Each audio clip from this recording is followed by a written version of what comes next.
Hello bachcho, let's read the question. The question says that evaluate the following limit. The given limit is limit extends to 0 cos ax minus cos bx upon x square. इस question में limit extends to 0 cos ax minus cos bx upon x square की value निकालनी है। बहुत ही simple सा question है। तो पहले हम की कॉन्सेप्ट लिख लेते हैं।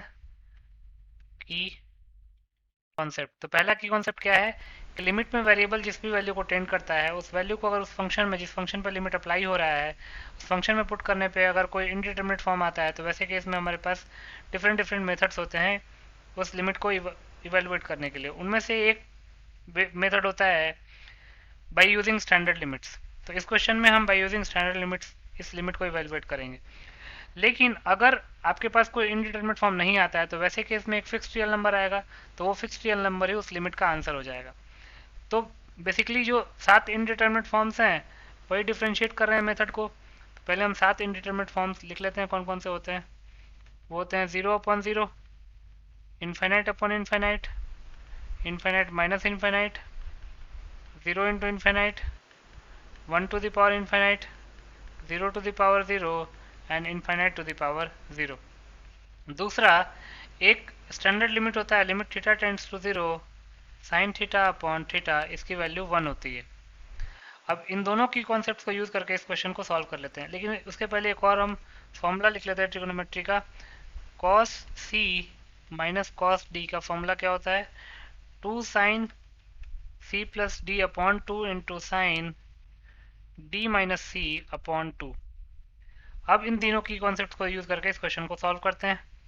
तो लिख सकते हैं therefore limit x tends to 0 cos ax minus cos bx upon 2 upon x square not 2।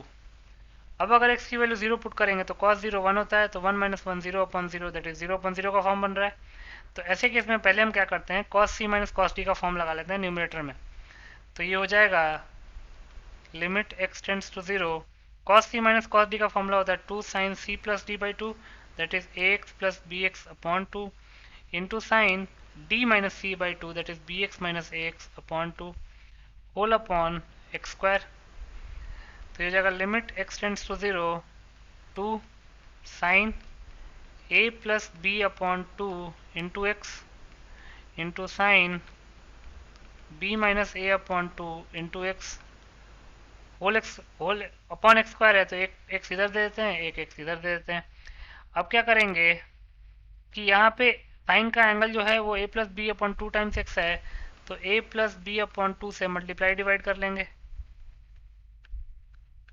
Similarly जो सेकेंड टर्म है उसमें b minus a upon 2 times x है साइन का एंगल, तो b माइनस ए अपॉन 2 से मल्टीप्लाई डिवाइड कर लेंगे।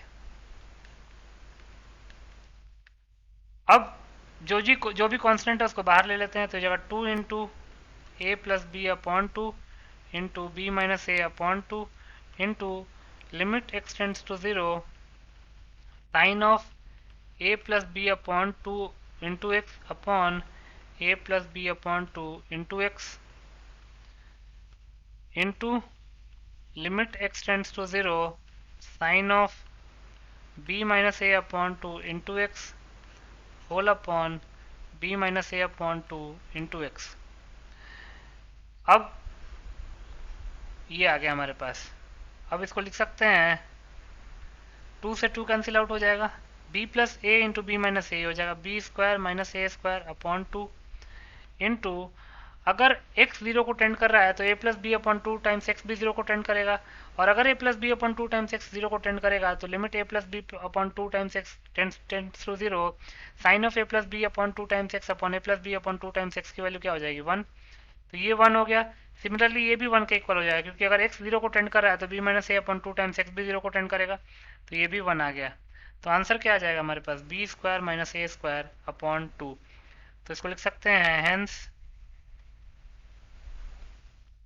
b square minus a square upon 2 is the